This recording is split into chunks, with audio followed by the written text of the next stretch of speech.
Hey guys, welcome back to the Cinema Asylum podcast. This is just going to be a special movie review, and this is going to be for Ghostbusters Frozen Empire. This just came out this weekend, and yeah, I believe only the three of us have seen the movie so Yeah, far. so far, yeah. Okay. When did you see it? And I went to go see it yesterday on Saturday. Oh, nice. Yeah, me and Dylan went to go see it at like 9 o'clock last night. Yeah. Which and he was wearing, and if you can't really see him that well, Here's my he gloves. is actually wearing his Ghostbusters uniform. Of course I would. Why wouldn't I? And, do you- and so- his outfit is awesome. Is there Oh, a you place? better be. Is there a place where you can get your own custom suits? There are a few places. This is the proper, so it's the incorrect fabric. But this is the proper suit. You can get it from their site and on Amazon. They run for like $200. But if anybody's looking to get their own jumpsuit, I would check out gbfans.com. They have a shop there where you can buy proton pack parts, trap parts, all that. In addition to, you can buy custom jumpsuits that range from like $60 to $90, I think, depending on if you need a tall size or not. I'm planning on upgrading to one of those. Okay. But there's a lot of fan creators out there that make these really killer patches. Nice. Maybe we'll put like the description to the stuff that I bought in the description for this video, because I think that they deserve a lot more love. Just the amount of detail that people have put into it. The community for Ghostbusters is amazing when it comes to cosplay. Yeah, of course. Yeah, they're phenomenal. Yeah. So before we get into, because this is going to be mostly a spoiler talk about Frozen Empire, so we're going to be talking about the plot and all the events that happen in the film. So if you have not seen Ghostbusters Frozen Empire, you might want to click off this video at a certain point and then go see the movie, form your Yes. own opinion, and then and then come back and you can hear our thoughts. But real quick before we get into spoilers, let's talk about our experience with the Ghostbusters franchise and what we thought of the last movie. Let's start with Dylan. Okay. So I've always liked always liked Ghostbusters. Same Sorry, same thing. Ghostbusters Star. It's pretty close. To be fair, Return ended a year before. Yeah. I've always liked Ghostbusters. I didn't really get into it until a previous relationship. That's when my love for it grew exponentially. I've seen, God, I've seen the original 200s of times. Afterlife, I'm tens of times into rewatching that. Same for the 2016 one. I just have a general love for the franchise. I've seen Real Ghostbusters. I love Extreme Ghostbusters. I've read all the IDW comics. I would say that I know it pretty well, not as well as a lot of other people do, because Yeah. man, there are people that know every single minute detail. Yep. And it blows me away. Jonathan. I like that you call me Jonathan. That's a very good name. Thank you for that. So yeah, I started watching the original Ghostbusters. I would probably say a couple of years ago. I think when Afterlife was about to come out, and I really enjoyed the first one. But then I got to watch Afterlife with Dylan and the rest of my buddies, and I loved every moment of that movie. It was funny. It was fun. The cast was great. The nostalgia of the original 80s classic was absolutely perfect. It was a great welcome back to the franchise, and I was really excited to check out Frozen Empire and to see if the sequel can hopefully live up to the expectations. So I enjoyed it. Yeah. I've been a Ghostbusters fan since I think I watched the original when I was like 4. So I've watched the original at a very young age, and originally the movie scared the shit out of me. Yeah. And I really didn't. When you're that young and you're watching a movie like that, you don't really know, or you don't really gauge the fact that it's supposed to be mainly a comedy. Yeah. And I think that's how effective some of the scares in the original movie are. Like, the opening part with the library ghost, and the fact that you don't even see the ghost until a few scenes later. Yeah. And the first film is like the perfect blend of horror and comedy in a way that so few movies like accomplish in that sense, because Yeah. the ghosts are all well designed. They can be really scary and creepy. The dogs, in Ghostbusters scared the shit out of me. Those things, were really terrifying.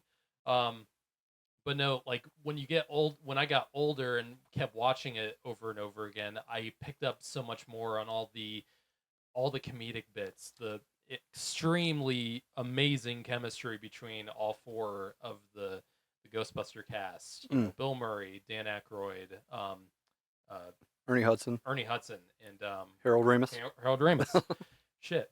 You're good. You're good. No, it's just you sometimes forget that Harold Ramis hasn't, been a part of it for almost 10 years at this point. Yeah, almost. Yeah. Man, what a loss.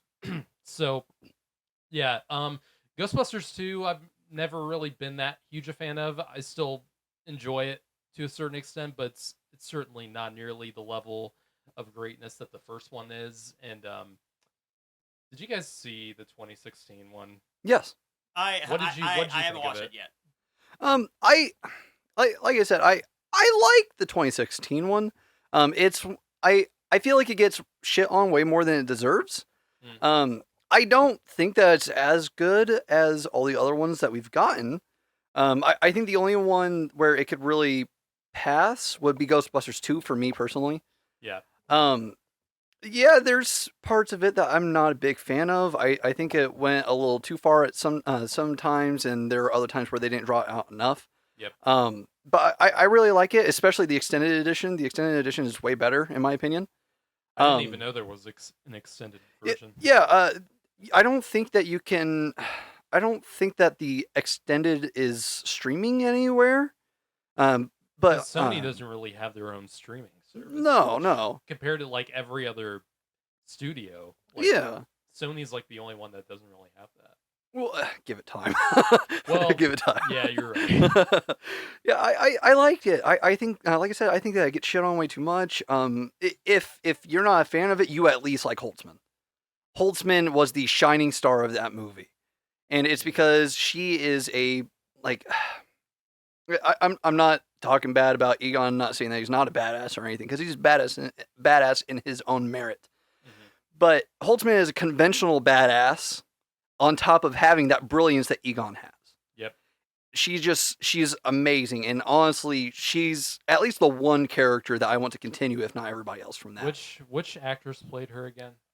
It was because I have not seen the 2016 one, like not all the way through.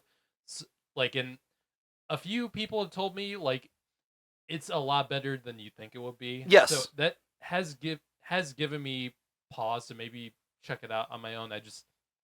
When it came out, I was hard against it, like most people were. And I mean, I don't feel like that's fair on like the actresses who were a part of it. It really does feel like it was a studio kind of movie where, the studio was mainly the ones that were behind the creation of it. Yeah. And Sony is still being stupid. And it's friggin' Sony, so what can he really do about that? But I just want to interject. Holtzman was played by Kate McKinnon, SNL alumni. Yeah, Kate McKinnon. Yeah. Okay. She seemed like from the trailers, because the trailers were what really put me off from seeing it, because those trailers were god awful.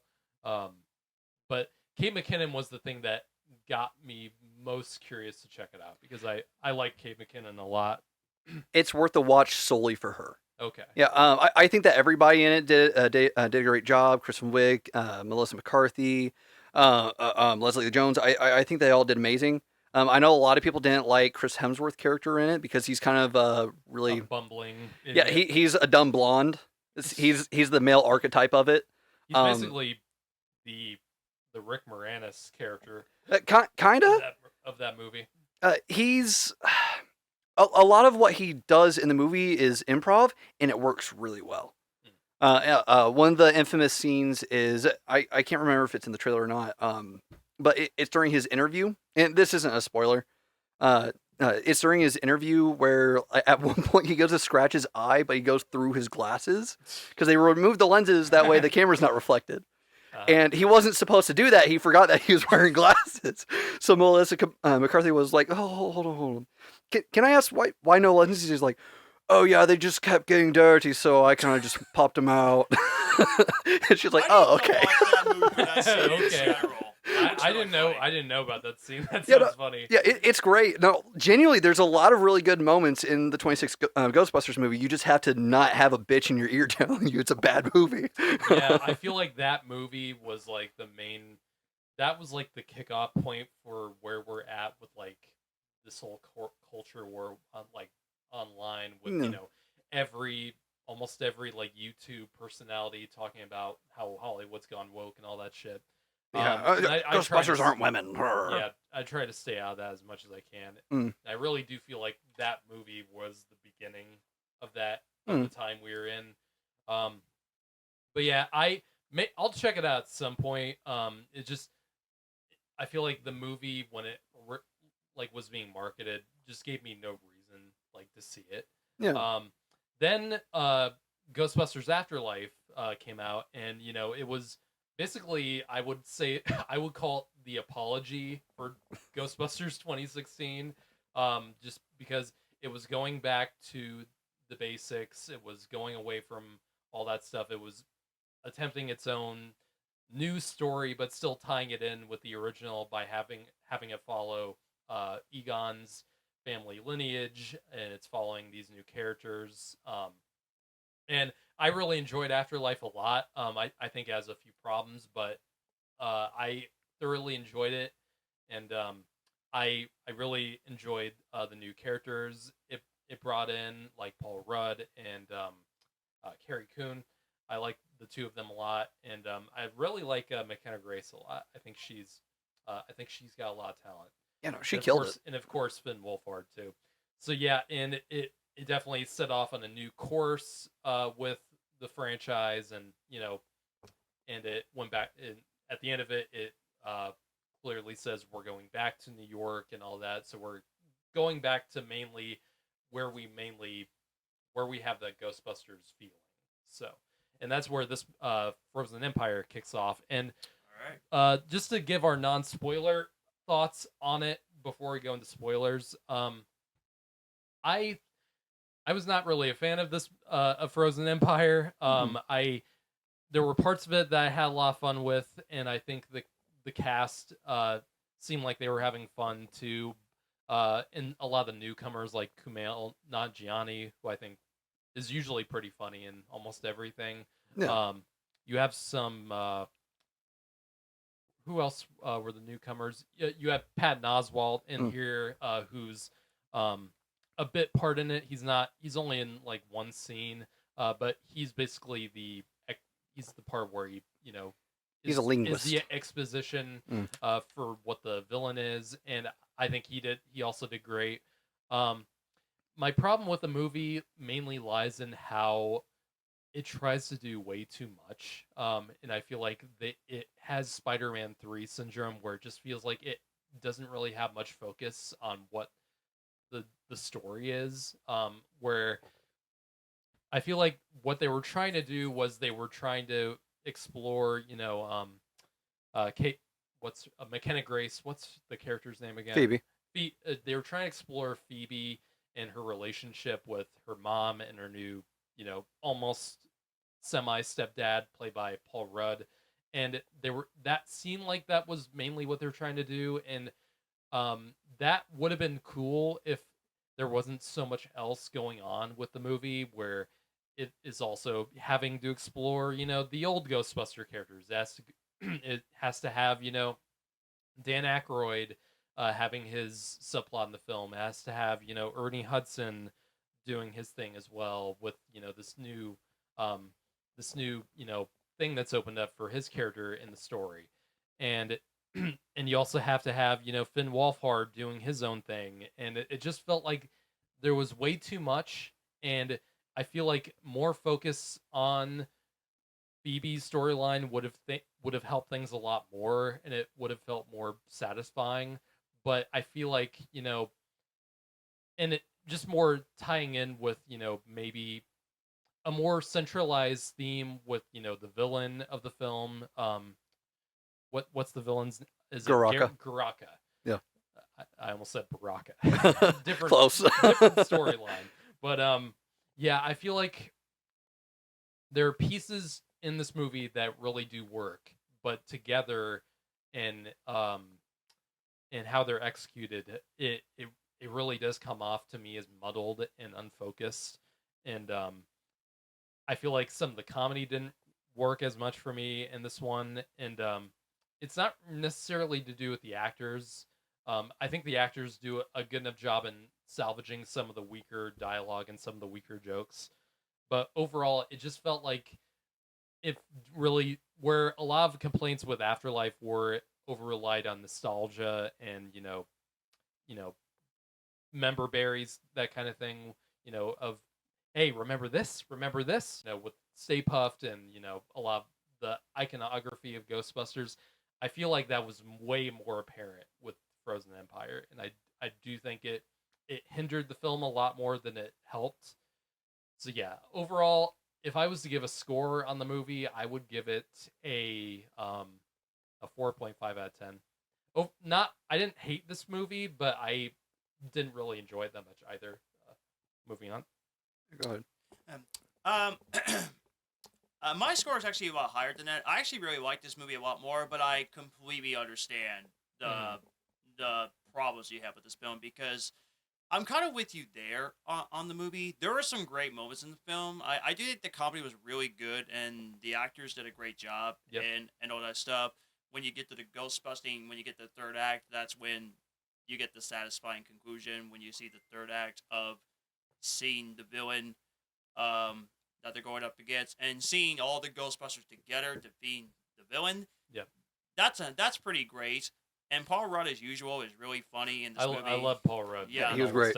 Yeah, and Phoebe is great as usual. She is the upcoming star. She is Yes. a wonderful, wonderful actress. Yep. So she's good. She's a good singer too. Yeah, no, yeah, 100%. There are definitely lots of good things about this movie, and I had a really good time.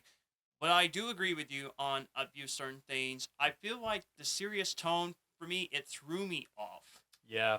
I personally think it should have been a lot more comedic. Honestly, It's not that it's serious because the original movies have their serious moments where things have to get more serious to draw you into what's going on. Yeah. But I feel like there's a way to balance that without coming off as Whiplash, where it goes from this really comedic moment between Paul Rudd and Carrie Coon, and all of a sudden you get a scene with Phoebe's character and this other character, and it didn't quite mesh together.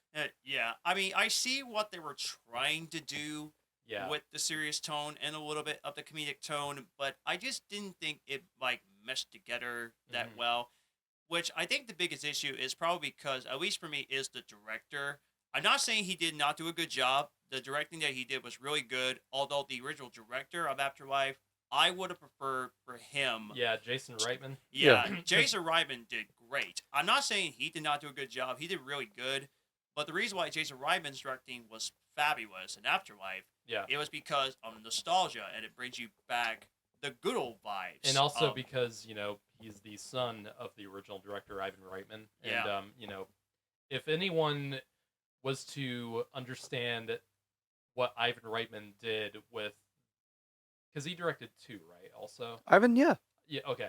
Yeah, because if anyone's going to know or understand what Ivan Reitman was going for with the original 2, it was going to be Jason Reitman. And Jason Reitman is a great director on his own as well. Absolutely. He's directed movies like Juno, and I think he also did Up in the Air. He's directed a lot of smaller movies, but movies that have a great balance of comedy and drama and serious moments. Yeah. And the director of this one is Gil Keenan, who I believe was the director of... I think he did Monster House. Yes. That sounds right. Yeah, and I think he also directed a movie I really didn't like, which was the 2015 Poltergeist remake, which I thought was horrible. um, but yeah, Gil Kenan, I think would have been I think would be a pretty solid choice. And overall, with the directing in this one, I just felt like it just didn't have that right balance that Afterlife did. Yeah. Another issue I had with the film is the character of Podcast. Now, Podcast was a wonderful character in the first one. Yeah. He was funny, and when I see him on screen, it makes me laugh. And it was great to see him on screen, but the biggest issue, there was not enough of him. Nope. Not enough of Podcast, which, honestly, that really disappointed me, because I wanted to see him a lot more in this movie, but is it just me, or do I feel like he was hardly in the film? Yeah, a lot of characters feel that way, where they Yeah. they have screen time, but they don't really have much going on. Like, It's they so don't really weird. contribute that much to what's Well, I what's mean, happening. Podcast was fully part of Ray's storyline. Yeah. Yeah. And like I got that Ray's part. storyline was more diminished in the movie. I think that's the reason why we feel that way, is because Podcast was really only part of that. He wasn't part of the grander thing. He at one point he only crossed over with Phoebe like once before the very end of the movie, Yeah. and that was it. And those two characters were very much like had such great chemistry in Afterlife. Absolutely. Yes. So yeah. Yeah.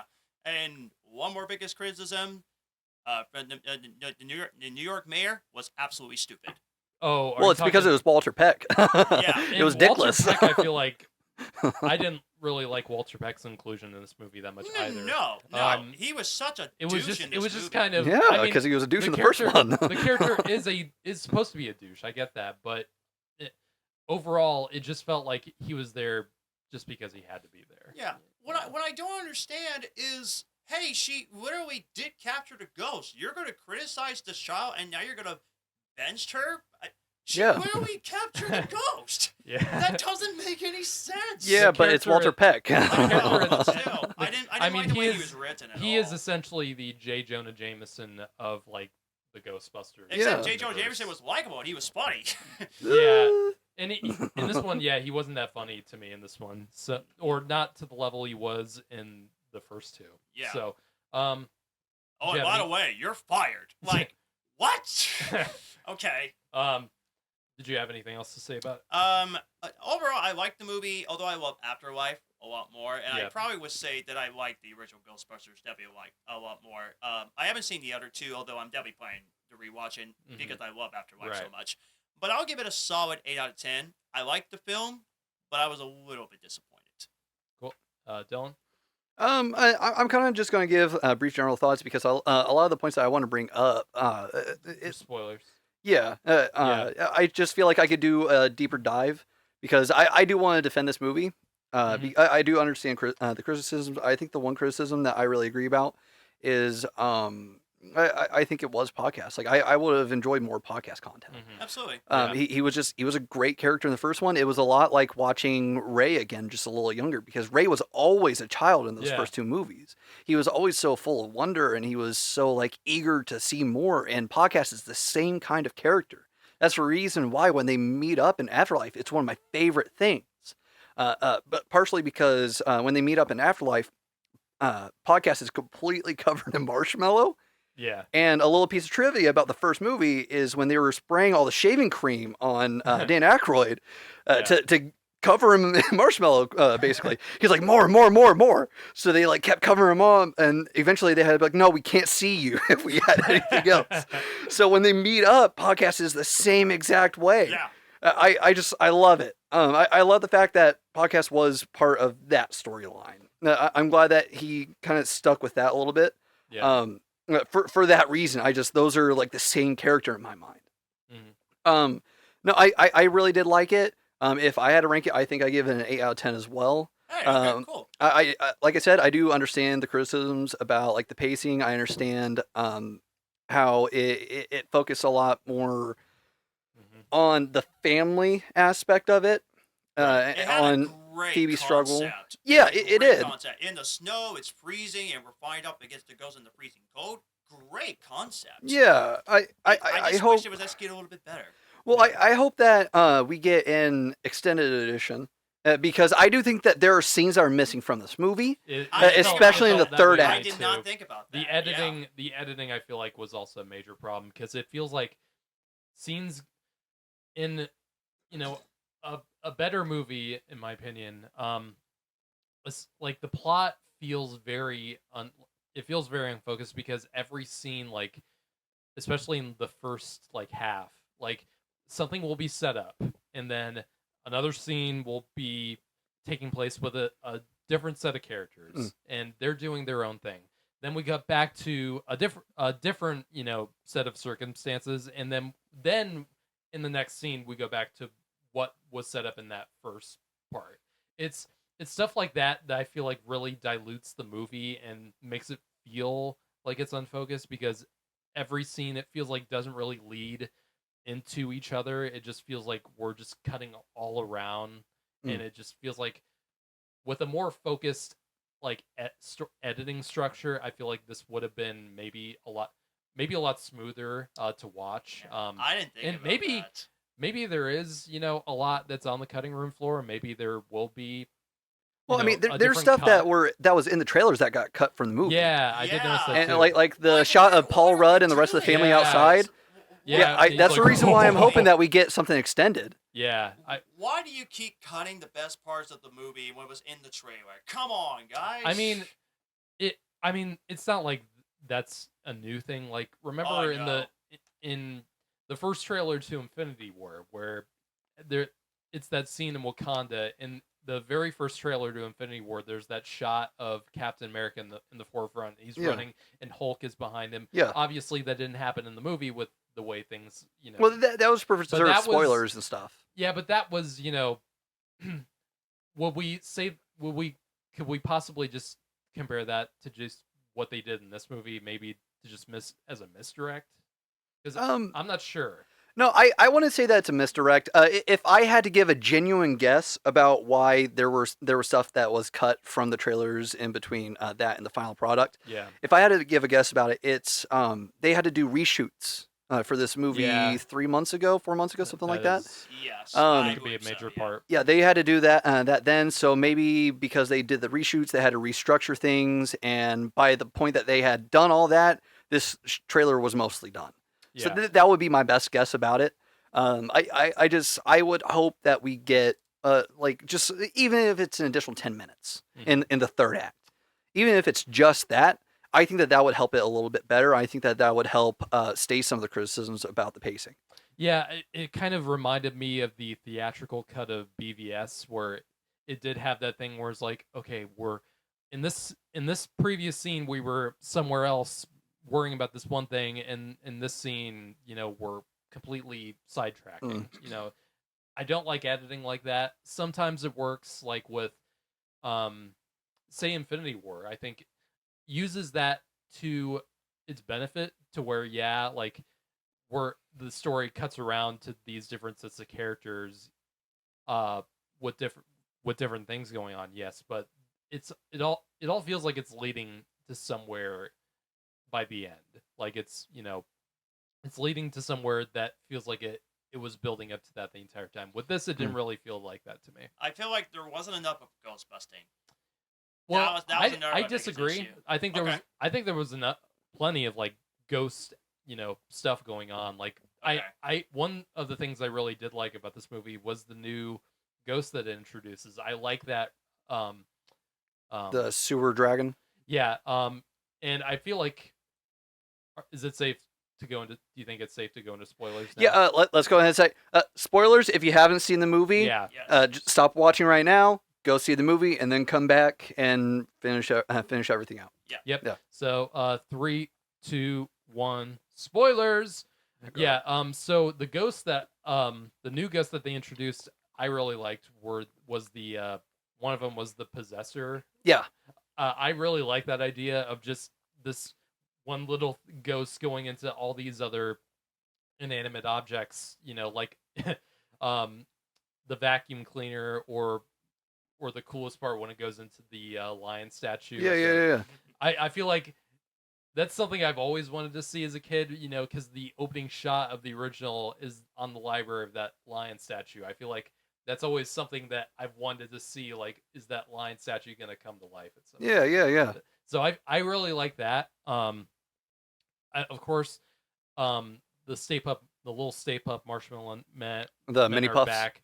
Yeah. They're not really a big part of this, like at all. They're just kind of there. Yeah, they're like in the background and stuff. It's iconography. They're I just like there. They're just there because they're adorable to look at. yeah, they're pretty much the this guy. That's Yeah, true. yeah. That's true. They're selling toys is was probably its purpose. So, but yeah, I like the possessor ghost. I did like the villain of the movie in concept. I liked the Garaka thing. And I feel like it did look intimidating at several moments. Oh yeah. The opening scene, I got a kick out of. I liked how it set the tone of the film. You know, going back into the past, 1905 or something like that, or might have been 1904. Yeah, it was around there.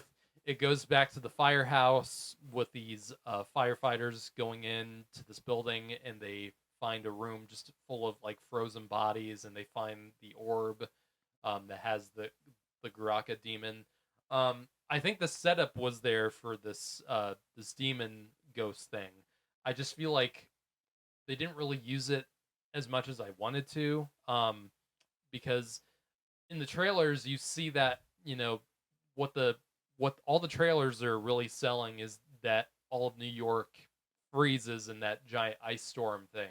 That's like the thing that the trailers are pretty much all focusing on. But that really isn't the way that the trailers sell it. It's like that's like, you know, the kickoff to like what happens in the movie. But yeah, like it happens like midway, it's basically maybe. just the climax. And I feel like that was probably a wasted opportunity that they could have done more with. Well, I would say, see, this is where this is the point where I want to start defending it, because I understand, like I see that entire thing is kind of like a misrepresentation of what the movie is. Right. Yeah. But where I'm coming from is Gozer was a huge god in the first movie. Yeah. And I would say that this movie is more akin to the first Ghostbusters than Afterlife was. Because a lot of people said that Afterlife was kind of a copy because it had the same kind of ending villain, had the same kind of ending premise.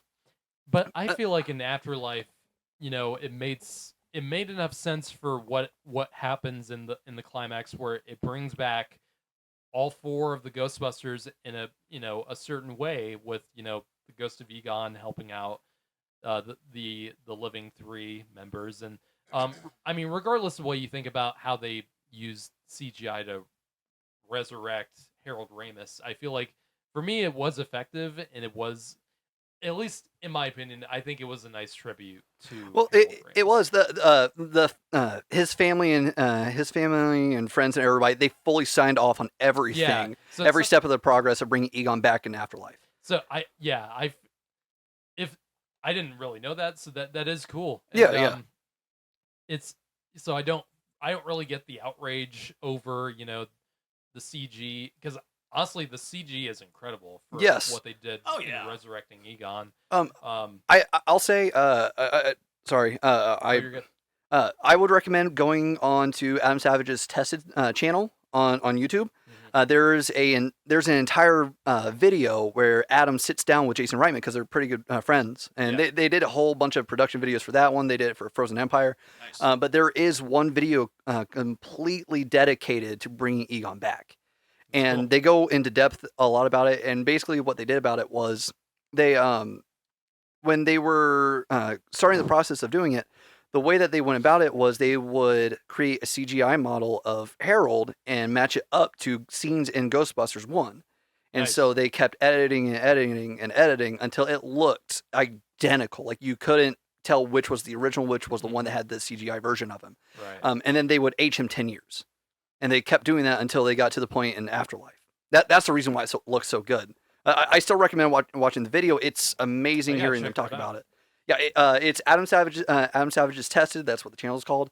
Nice. He has an entire playlist devoted to Ghostbusters. It's amazing. Nice. I fully recommend it. That's cool. Yeah. Um, The one thing I was going to say too, there's one thing about the beginning of the film that actually really did bother me. In the beginning, when they were doing the ghost busting, and Phoebe actually was going to get the ghost, the mother told her, "No, you don't dare get out. Stay in the car."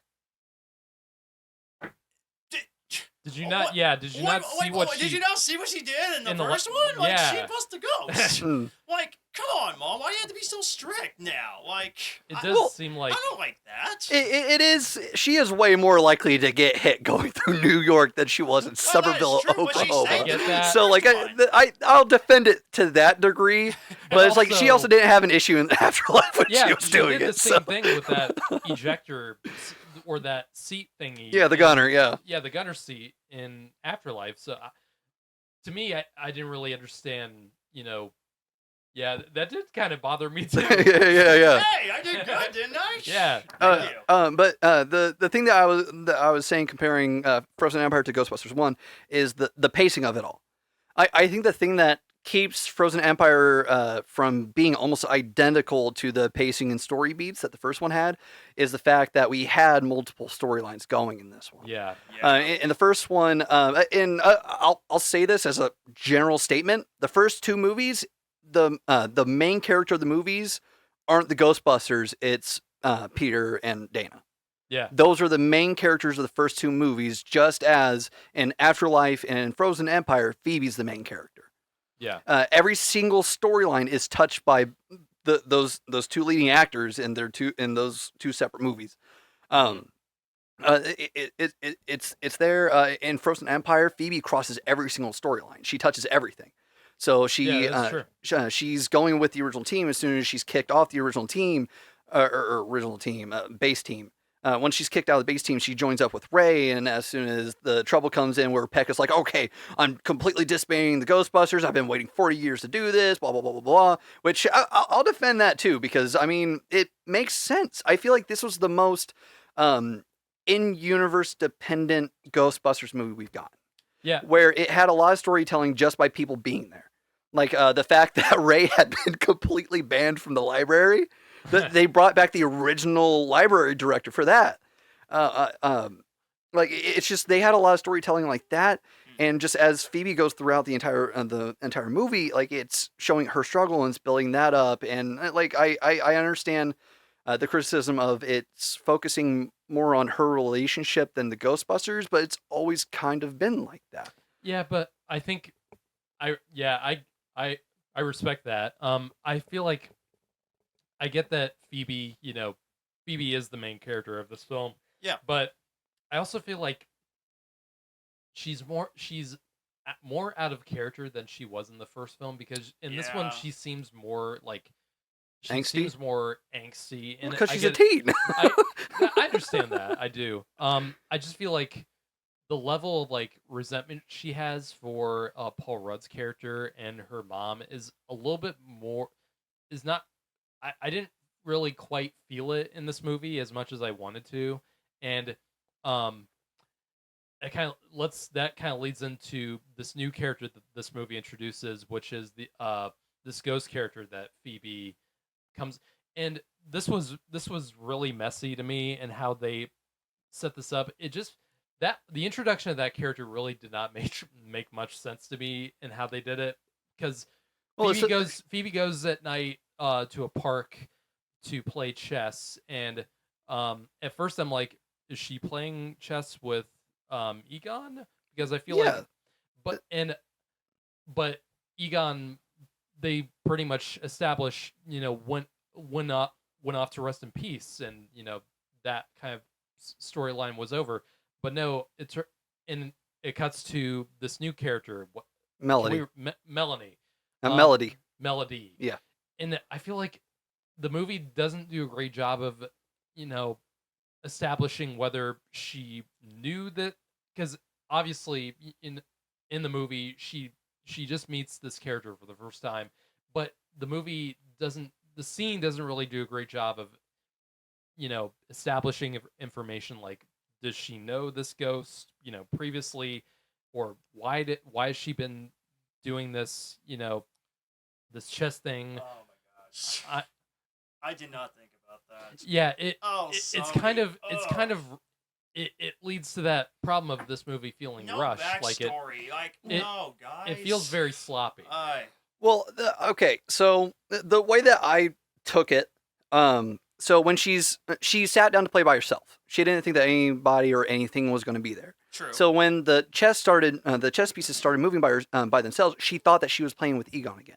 Yes, she saw Egon take off, but she didn't know if that was the end of it. I think she was hopeful because in Afterlife, I think she viewed Egon as being the only person that would understand her. That's one of the things that she fights with her mom about, is how her mom doesn't fully understand her. Her dad didn't understand her. Right. Mr. Gruberson is really like the only person to fully accept the fact that she's fucking weird. Aside from podcast. Well, yeah. But he's the only one. So in this movie, they kind of build off of that. I think it's the fact that, like, yes, she has a resentment towards Gruberson, and I'll get back to the chess scene in a second. She does have a resentment for Gruberson, and part of the resentment for Gruberson, I think, is the fact that he's taking place of her dad and trying to kind of override that a little bit. And she probably doesn't want that. And then she's just always had that kind of thing where her mom doesn't understand her, and now that she's doing this thing that she's really good at, that she's really passionate about, her mom's kind of, trying to keep her from doing it. And it still plays into the fact that she's a teenager.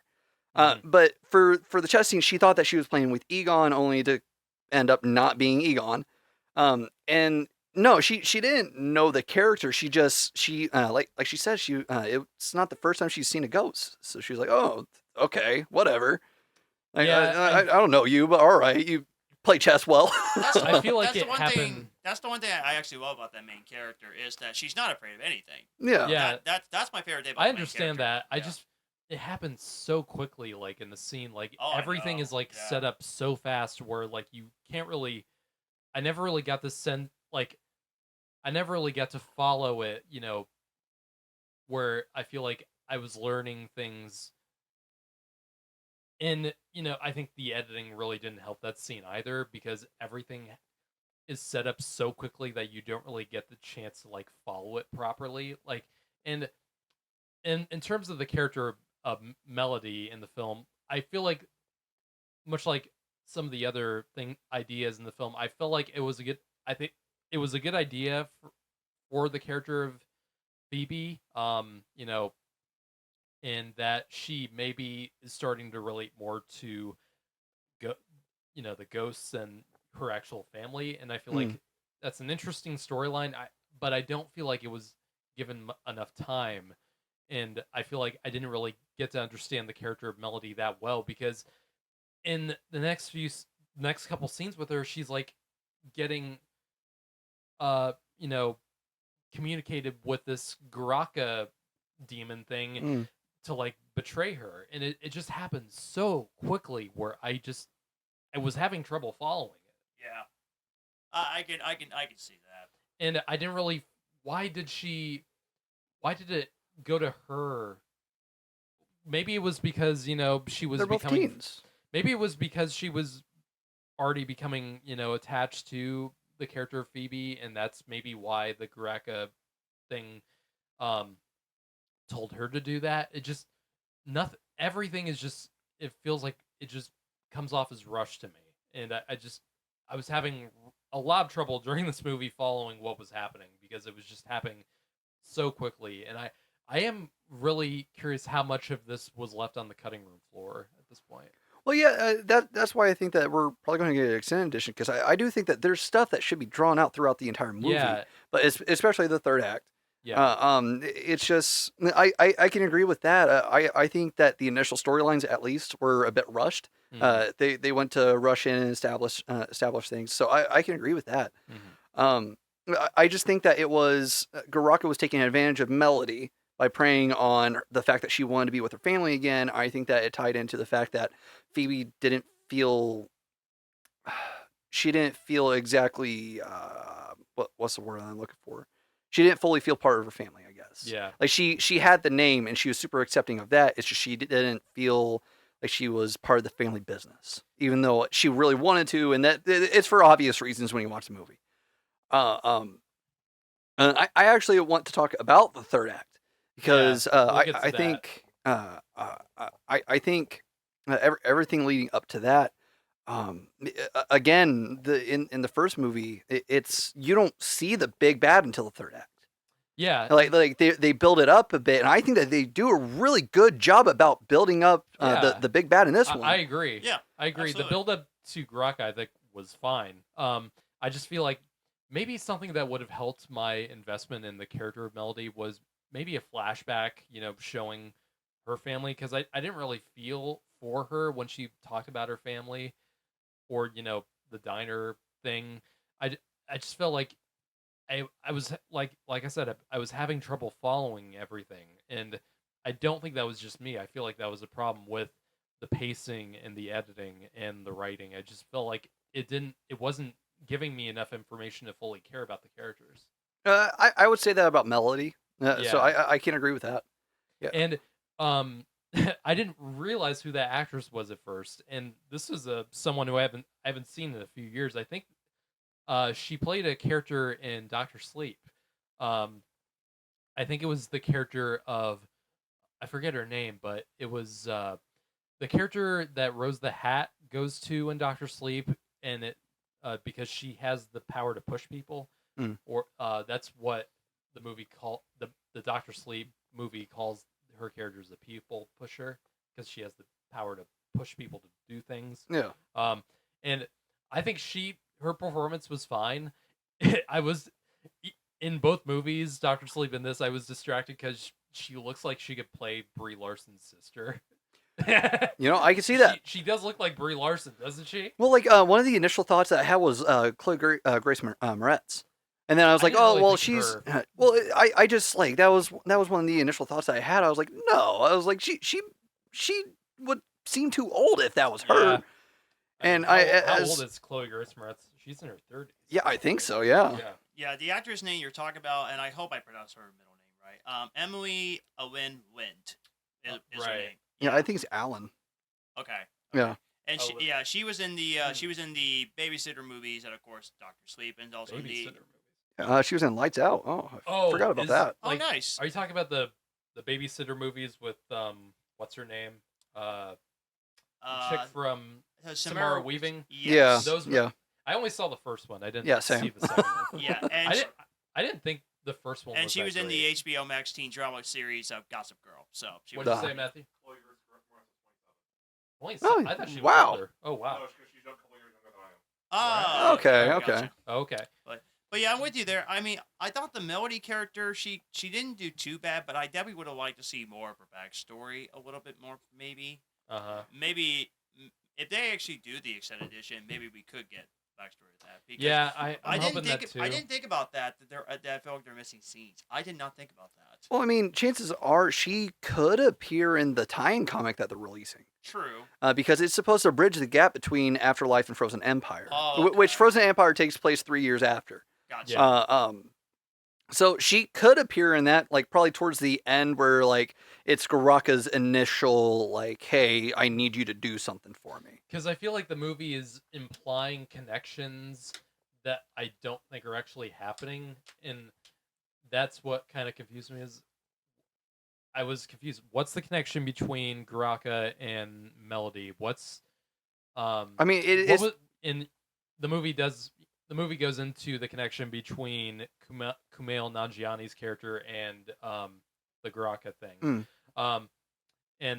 Yeah, Kumail Nanjiani turns out to be what's called the Fire Master. Yeah, Fire Master, Nadine. Probably, Yeah. which is probably just a spin on the Keymaster and Gatekeeper thing.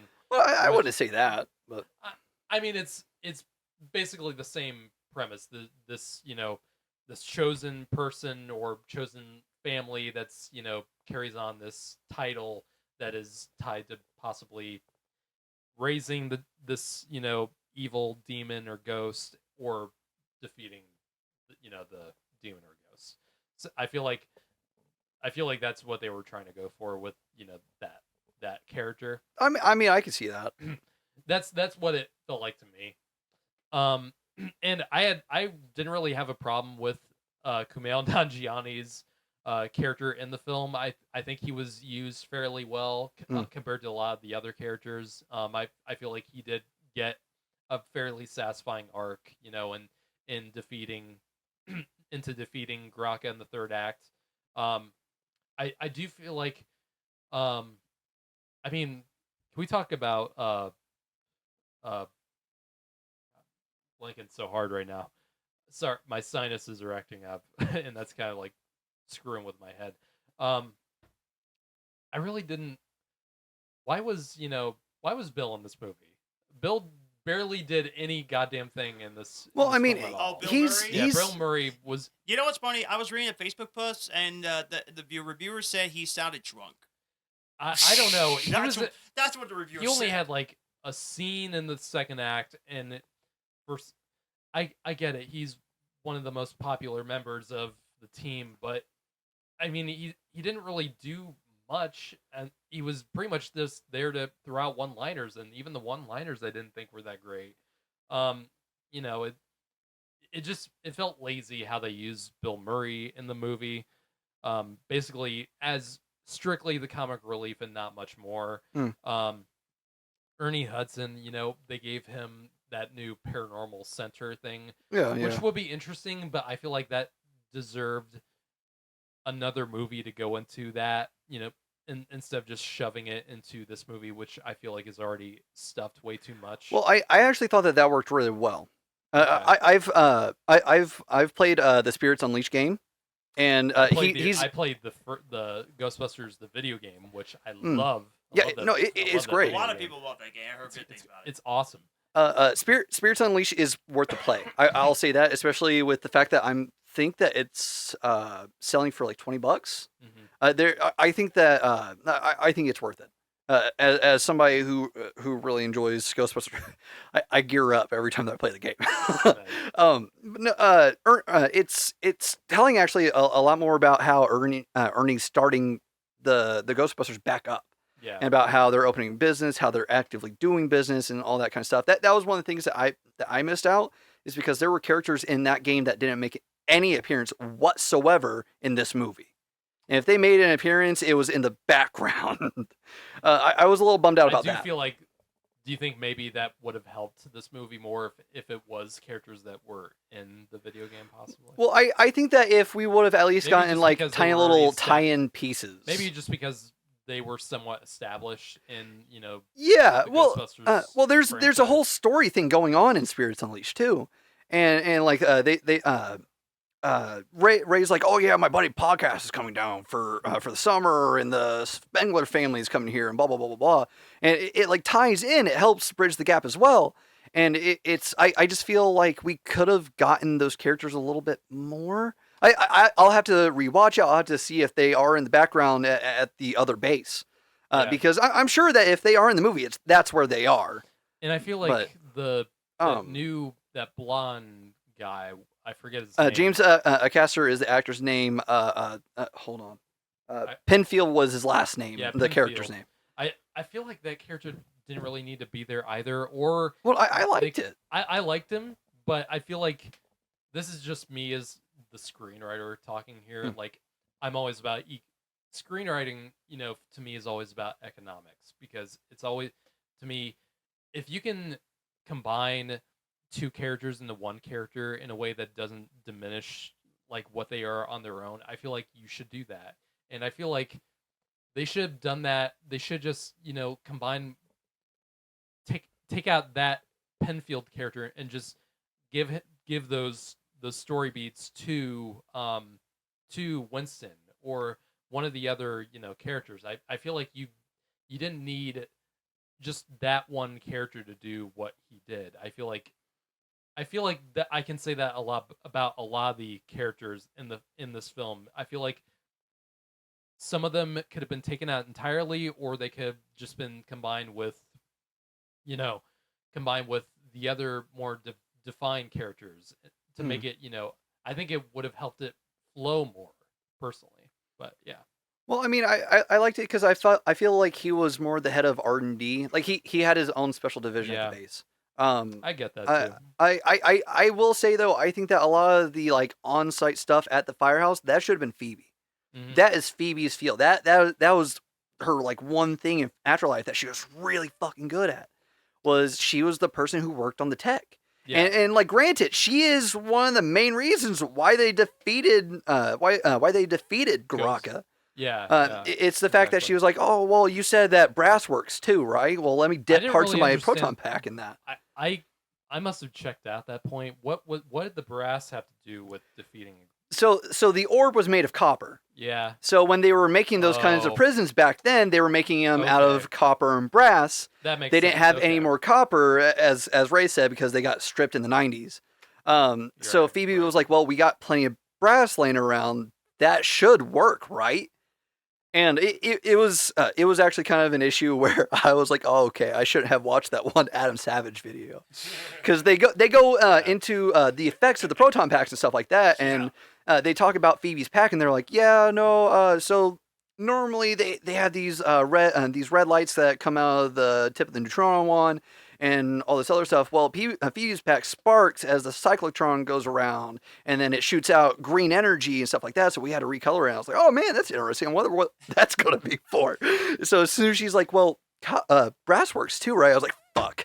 I was like, I know exactly what they're doing. And the thing that I feel like the last thing I'd like to get into, one of the things that really did bother me about this movie was because the thing that the movie kind of establishes, or like in the first act, is the ghost containment unit is getting full to the point where it's about to pretty much collapse, and all these ghosts are possibly going to get out, and that's ultimately what does happen in that is ultimately what happens in the third act, is that Graka unleashes all the ghosts that have been contained in that unit for 30 years, or maybe 40 years. years. So that should be a big deal. And yeah, it will be. I feel like the movie didn't do that great a job of really establish, or it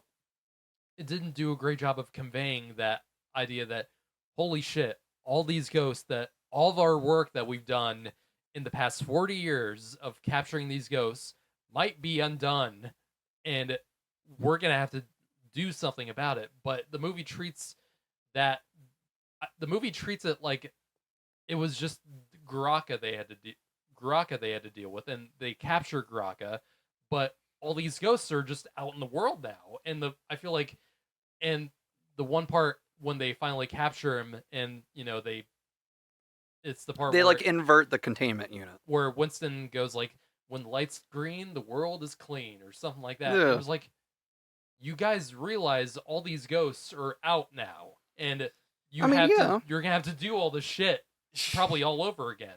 And I feel like the movie didn't do.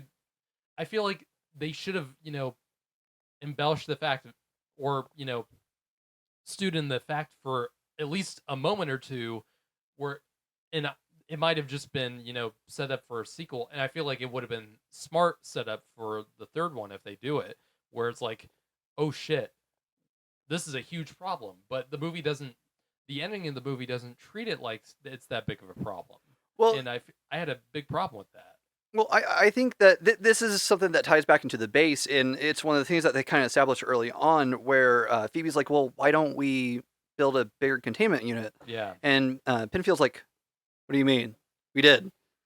And so, like, when they go to the base, they show, like, 16 individual containment unit hatches, and inside each of these hatches are 6 trap drops. So I think that what it's going to be is the way that they were going about it. They were going to be like, oh yeah, okay. So from now on, you're going to be bringing these traps from the firehouse to the base until we can empty out yours. Right. I think that's what it was. They didn't really say that, but that's kind of the logic that I applied I feel to like it. They should have said it, because yes, I agree. It gives the audience that moment where they realize, oh shit, now we're gonna have to deal with this problem. But the movie just treats it like it's some major victory, and it is, but there's also that cost to where now you're gonna have to do, I mean, they might have to travel, across almost the world instead of just the city to get all these ghosts back in. And one thing, the library ghost thing, first of all, I think it was just a cheap sight gag, just there for nostalgia. But I mean, I understand that maybe Ray wasn't allowed back in the library, but are you telling me that in the 40 years that these guys have been doing this, they didn't go back to the library See, to get exactly. that fucking ghost? Are you kidding me? That was my takeaway from it. That pissed me off. I was like, you have to be fucking kidding me. Like, the why- first fucking ghost to scare you off and you didn't go back and get her? What the hell? That made no sense to me at all. Well, It to really be fair, bothered me. they didn't do that until the 2009 video game, which Yeah. took place in the 90s. They were like, yeah, no, we just never came back. We got so good busy. Lord, wow. So I was like, when we got to that point in the movie, I was like, you gotta be fucking kidding me. You still And- didn't do it in this universe? And the people in the audience did laugh, in the screening we were in, but I was just sitting there like, that's dumb. Like, Well, I gave it a just- chuckle, but I mean, to me, it wasn't that funny to begin with, but it's like, I saw it. I that was like, just- I understand that that reference. that just doesn't really make any sense. Like when you Contextually. when you really think about it, Mm. like this ghost is probably pretty fucking dangerous. Why would you not?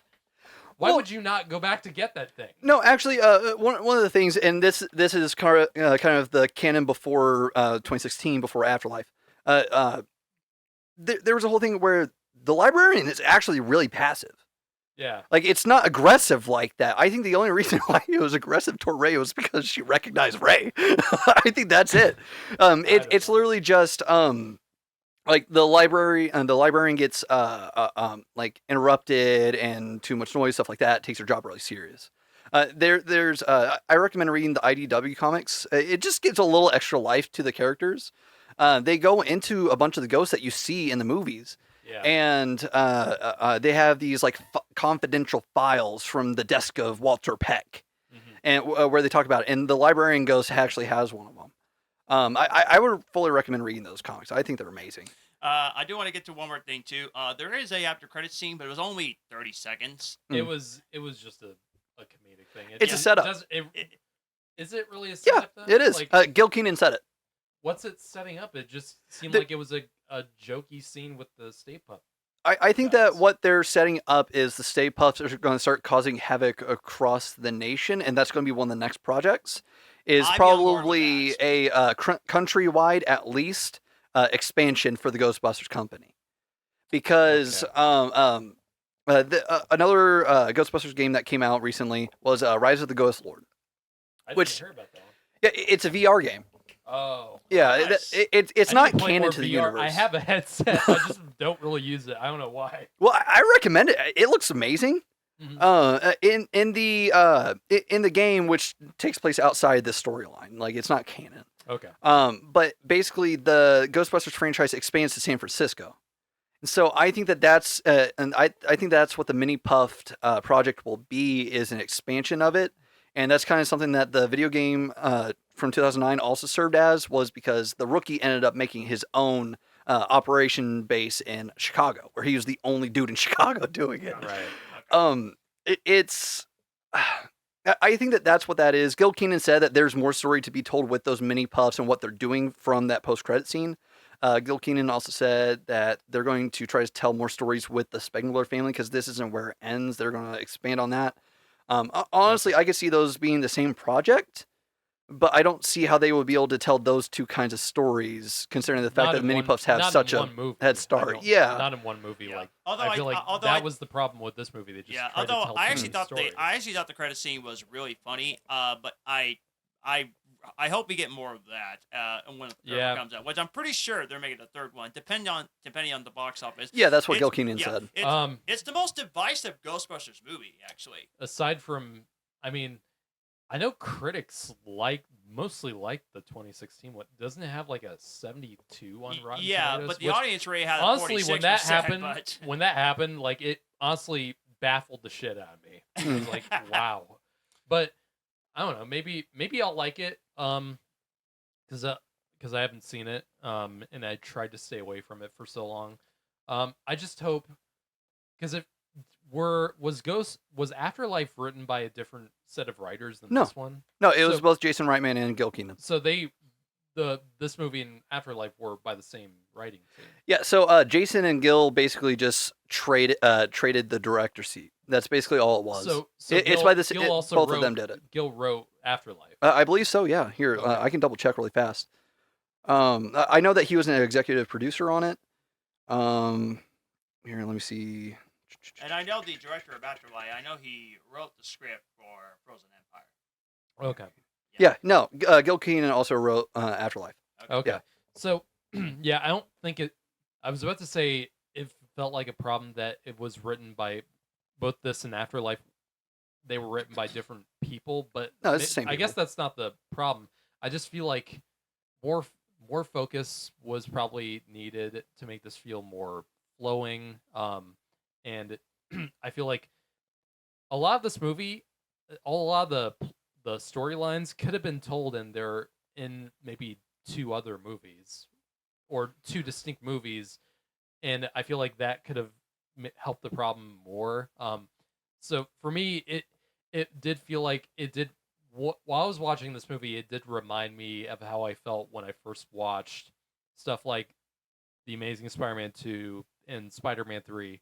Both, all Sony movies, and Sony tends to usually not that this problem is strictly tied with Sony, because it's not. It's a Hollywood issue. Yeah. Right. Overall.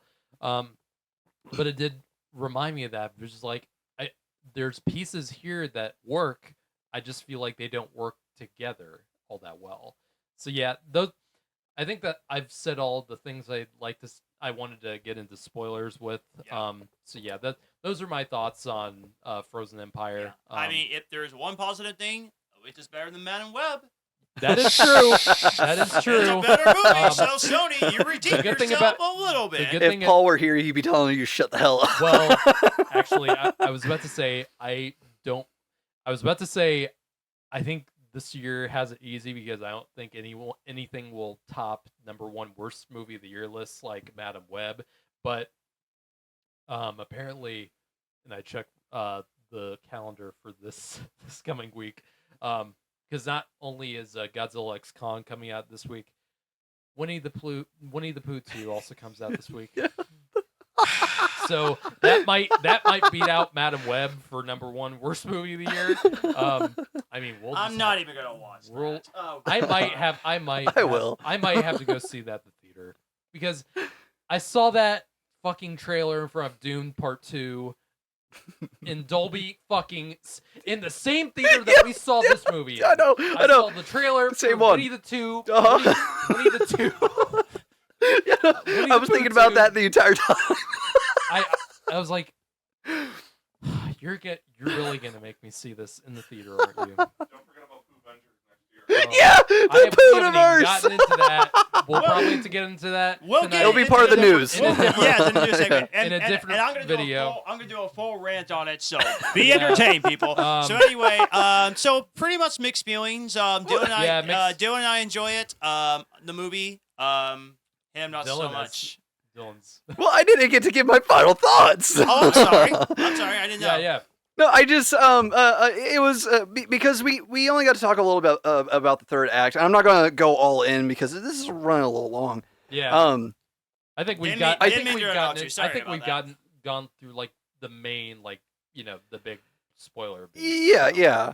I just I like how they ended with the third act because they were treating again the comparison between this one and Ghostbusters 1. It's the same kind of pacing where we saw like the big bad in the third act, and that was it. Like it was Yeah. all that build up to that point. And I think that it really worked with this. I just wish that the frozen scenes would have been a little more drawn out. Yeah. Because I think the fact that like everything happened, that the fact that they were there when it fucking happened, Mhm. and they didn't fucking do shit. Yeah. They didn't go to stop anything. They didn't try to go out and be like, oh man, we need to get as many in, and then be like, oh fuck, like they're gonna all start coming after us. I think that if we would have gotten that, I would be completely satisfied with the third act.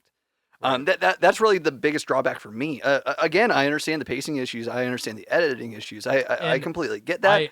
Yeah. It all works for me really well. One of the big descriptors that they had for this movie, which they had been saying since they started filming, was the fact that it felt very real Ghostbusters like it felt just like a live action episode of it. And I think that was the perfect description for this movie. Because the pacing of it all was about the same. Yeah, granted, you normally have like the main ghost of the episode throughout, but they kept cutting to the orb. They kept cutting to what how Garaka was affecting other ghosts, and how it was affecting the streets of New York. And I just think that it worked really well. I understand how like it feels a little misrepresented in the trailers, and like I wish that it weren't that way. I mean, but trailers do that like sometimes on their own. For even movies I really like, they often misrepresent the movies. So maybe that's mainly a problem with the trailer, how it represented it. But and I'm glad because a lot of the fans, because this movie also, like a lot of movies, has a pretty big Rotten Tomatoes divide between critics and audiences. Yeah, critics debuted at 44%. I believe that audience debuted at 86. Which, if I'm right, which is cool, and that's totally fine. Yeah, it's not that bad. I don't hate the movie. I just feel like a lot of it is wasted potential, and I feel like it should have been. It was way messier and more sloppy than it should have been in terms of like how it told the story and how it represented certain characters, because Finn Wolfhard's character does nothing in this fucking movie. Yeah, no, he was definitely on the back burner for the most part. He was the main one interacting with Slimer, which I was super happy with the amount of Slimer content that we got. We don't really get a big payoff with that either. Like with the Slimer thing. Well, again, like I'm hoping that we get something else with that. Like I really do, because we had been waiting 35 years for the return of Slimer in the movies, and aside from 2016. Yeah, and I actually did, because Slimer in the movie actually looked great, because after we watched it, because they're using puppets. I can tell, and it turns out they did use a lot of the same animatronics for Slimer that they did in the 1984 movie, that's one of the things I actually liked about Afterlife too, because in that scene in Afterlife, there's a scene with Paul Rudd in the grocery store when he sees Stay Puffs, the little Stay Puffs. That scene is great. And he sees the demon dog, and I was like, when I saw Afterlife, I was like, I feel like I'm watching a scene from the 80s. Yeah. The 1984 one, because they're using puppets. Yeah. And I actually like that about these two movies. They do use more, practical effects and puppetry, which is cool. I don't know. I just think the story could have been told better in this one, a lot better in my opinion. Yeah, I can respect that. Yeah. So, I didn't mean to interrupt your final thought. Sorry. No, it's fine. Yeah. So I think that's all we have to really say about Ghostbusters Frozen Empire. We say go see it. He says that it's not that bad, but it's clearly up to you, all of you. I'm usually someone who says, even if I have to really hate a movie, unless if it's something like Madam Web, where I just thoroughly was like, I don't think anyone is gonna get anything out of this movie. Yeah.